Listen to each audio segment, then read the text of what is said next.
कराइबा लगी एठारे नियोजित ब्लॉक प्रशासन द्वारा आरंभ होइतिबा एक प्रयास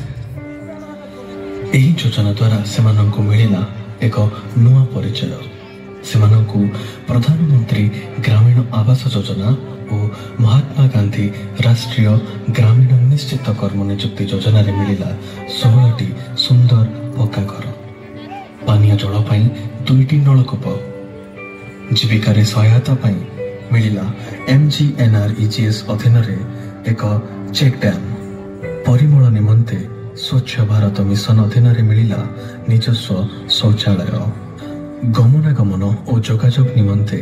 MGNREGS और 15तम CFC अधीन रे निर्माण हैला आभ्यंतरीण ग्राम्य पक्का रास्ता।